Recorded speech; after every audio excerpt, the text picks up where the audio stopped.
to participate more actively in all joint efforts to hold Russia and its accomplices legally accountable. Of course, we have a large layer of humanitarian and cultural cooperation, and the First Lady of Ukraine is with me on this visit. Olena is expanding the Coalition of Ukrainian Studies, which will be a global coalition, and we invite Ireland to be part of it. Today, 3 Irish universities joined our Coalition of Ukrainian Studies, and we thank you for that. And of course, I would like to express my special gratitude to the Government of Ireland, to all the communities of Ireland, to every Irish home that has sheltered our people here. It is not easy. After all, it has been almost 4 years of full-scale war, of challenge of these dimensions. But we're doing everything we can to ensure that our people can return country of peace. We're working towards this goal, and I believe that we can achieve it. I thank you for your respect for our people, for your respect for Ukraine, and for the fact that Ireland stands with us, not simply for political reasons, but because Ireland sincerely defends the rights of peoples to life, free and independent. Thank you once again. Glory be to Ukraine.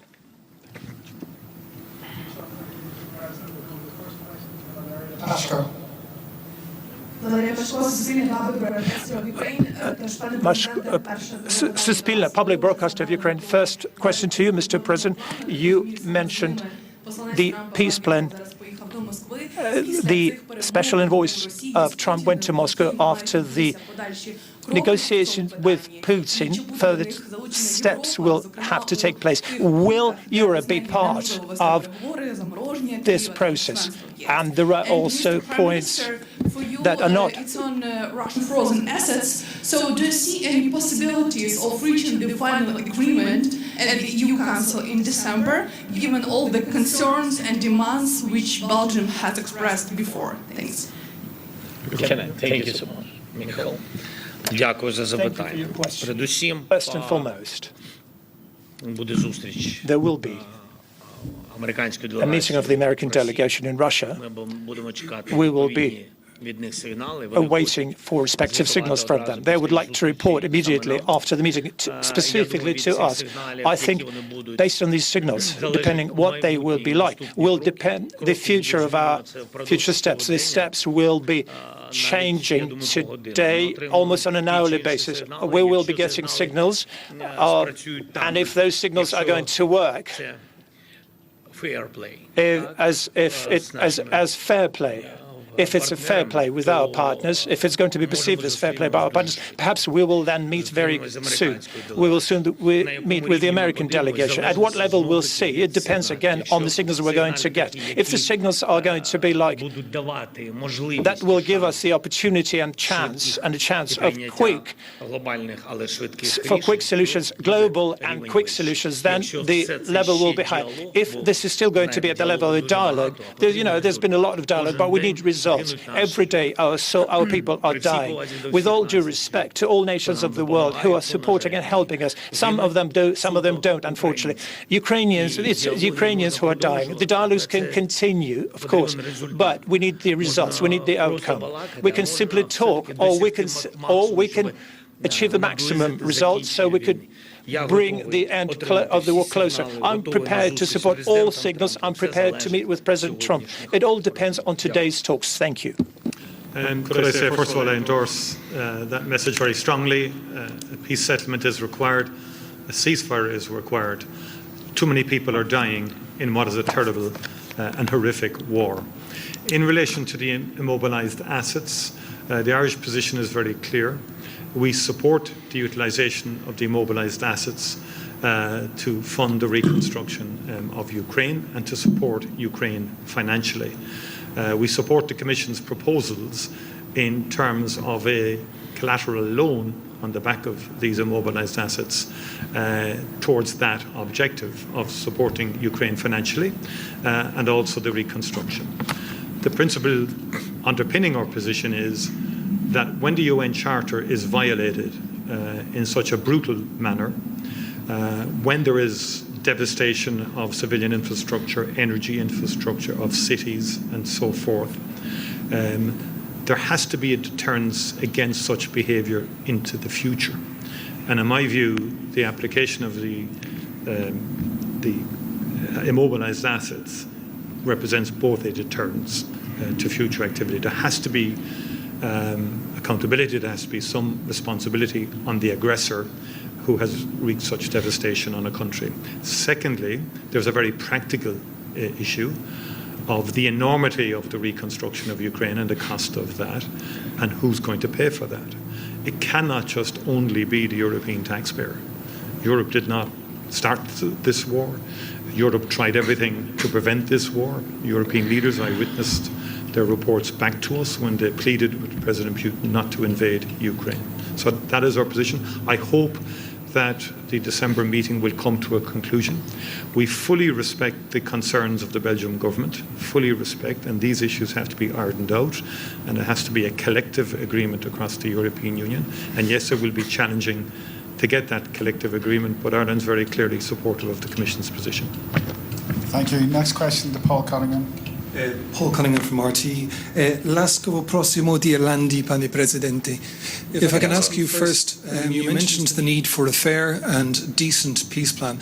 Some believe that your Parliament faces a real dilemma, either a bad peace deal soon or a worse peace deal next year or the year after, given some Russian advances in around towns like Pokrovsk, which they claim to have taken. What's your response to that analysis? And Taoiseach, you mentioned about the big push for Ukraine to join the European Union.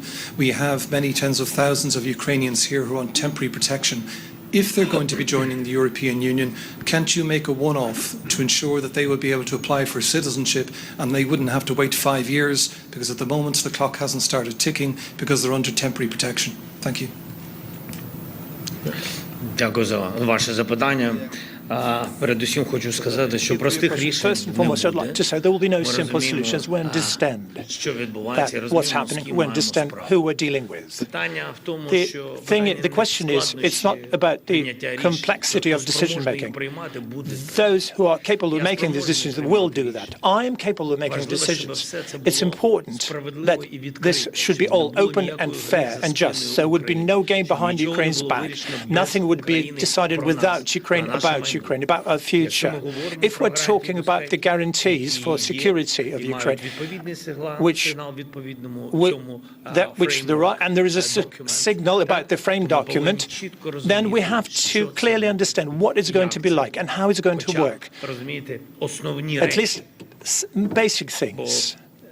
Because, you see, it's not an experiment for us. We're talking about our people, our living people. The Russians started the war, and there are no alternatives in this formulation. They started the war. The world is a witness to that. They came with the aggression to annihilate us. We stopped them. Europe helped us. America helped us.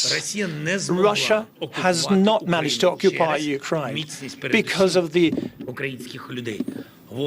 resilience of Ukrainian people and strength of Ukrainian army and, of course, our partners. We stopped them, and as the United States said, we stopped them shedding a lot of blood, and we fully support them. But we have to stop the war in such a manner that in 1 year Russia would not come back with a third invasion over the last 10 years. That may happen. That can happen, because that was their main objective. They have not reached their objectives to occupy our state. I'm not sure that their objectives changed. They could have postponed their objectives, but we need support, a defense for that. What will happen tomorrow when our soldiers will go back home?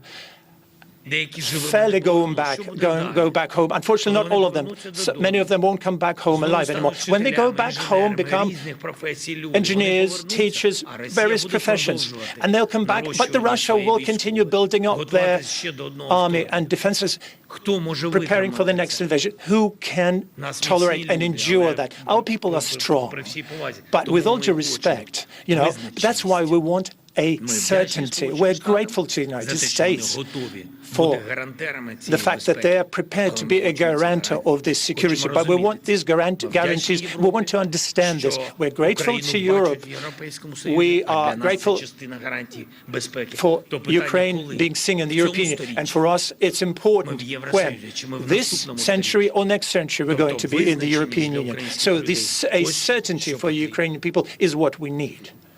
Yeah, Paul, Ireland was one of the early advocates and supporters of Ukrainian membership of the European Union.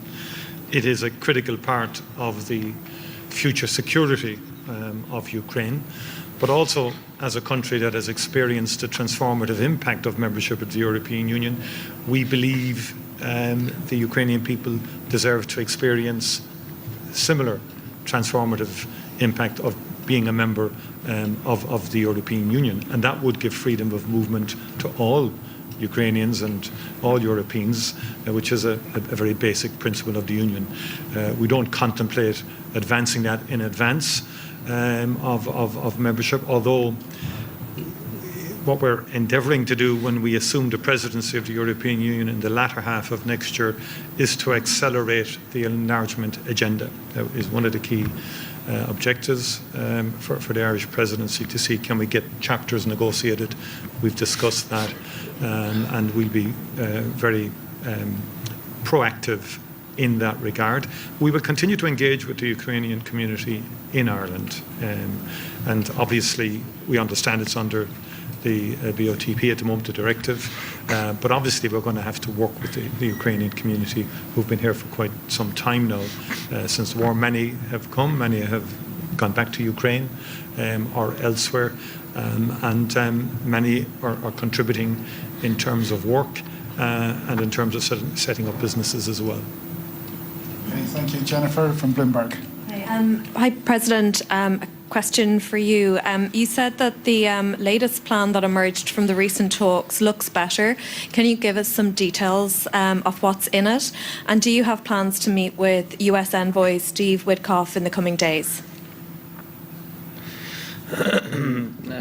Thank you. So we spoke with Steve yesterday and with him and with all his team, and we spoke. I think I already answered on your question that we are waiting for the results in America-Russia negotiations, today's results, and I will react according to the results.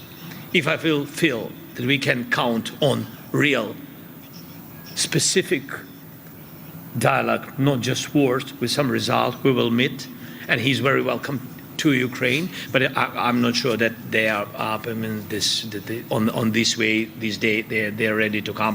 But who knows? So I want to wait till today's evening. And what about the points?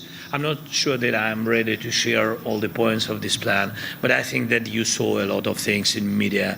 But what can I say? I think that the most sensitive things and the most difficult questions, or questions with the challenges, it's about territories. It's about frozen assets, because I can't just myself speak on behalf of European leaders. It's about money, which are frozen, but in Europe. It's about common decision of Europeans. I can only have partnership and share my view of this and support, and they can support me, but I can't decide on behalf of leaders about the money which are in EU. And this is the third point I mentioned about security guarantees, and we count on strong security guarantees from the United States, both United States and Europe and some other leaders. And you know that the topic of coalition of the willings is we work with this. So I think these three topics, the most sensitive and the most important, and I think that our teams will continue work on it. Thank you. Okay, our final question from Louise Byrne. One more. Yeah. Thank you.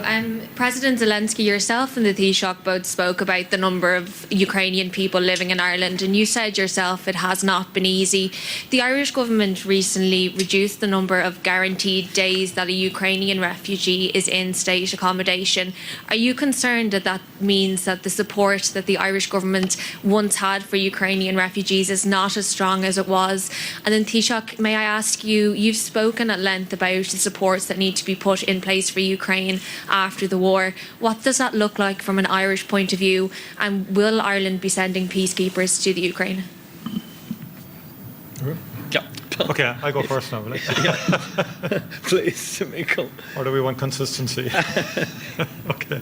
Could I, well, I go? Yeah, please. First of all, we will continue to support Ukrainians in Ireland, and in respect of future support of Ukraine, in the event of a ceasefire or a peace settlement, yes, Ireland will be open to monitoring any ceasefire or indeed aspects of a peace settlement. We have long experience in the Lebanon, in Africa, in terms of peace monitoring, peacekeeping, and certainly we're all wishing for the end of the war. And Ireland is certainly open to contributing to peacekeeping and to peace monitoring in Ukraine. We are also obviously willing to help in reconstruction, and quite a number of Irish companies are operating within Ukraine, and particularly in the construction field. I think there's a lot that can be done there. We already provide a lot in terms of shelters for schools, school meals, and we provide supports in those areas, humanitarian supports and so on. And we're open again to doing, along with our European Union colleagues, to invest in a range of programs to support the reconstruction of Ukraine.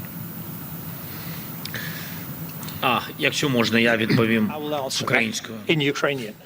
Ірландія з початку Ireland, війни from the very beginning of the war, обрала сторону, chose на мій погляд, this side, in my чесну, opinion, не an тому, що honest side, not because президент I'm the України, president of Ukraine, тому що так but правильно, because that's the right це thing. ціннісно. It's values-based. І обрала And сторону Ireland допомоги Україні. chose the side of supporting Допомоги Ukraine українцям. and helping Ірландія Ukrainians. допомагала Ireland українцям, has been helping Ukrainians які залишились в Україні, who are stayed behind in допомагала Ukraine українцям, and has been які helping Ukrainians who в Ірландії. have moved to Ireland.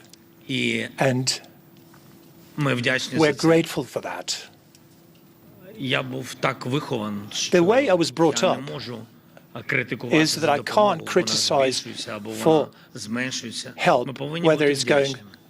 we're getting more or less. We should be grateful. Ми повинні бути вдячними і не We should забувати be про grateful це. and not Я дуже to вірю, що ви forget це about this. робили And I do believe не тільки для того, щоб very much that you've been doing this not just to help us а simply, робили тому, but що you've been ви doing this розумієте, через because що ми проходимо. you understand what we were going through. Розумієте це? You understand it, Я думаю, I історично think, historically speaking, і ціннісно. and Тому based on ми values. вдячні And therefore, we are за grateful ваш вибір. for your choice. Питання не в розмірі The question is not допомоги. about the Питання в size of виборі. assistance. It's about the choice. Thank you. Thank you very much indeed. Thank you. Thank you. Thank you. Very good. You can. Oh, yeah.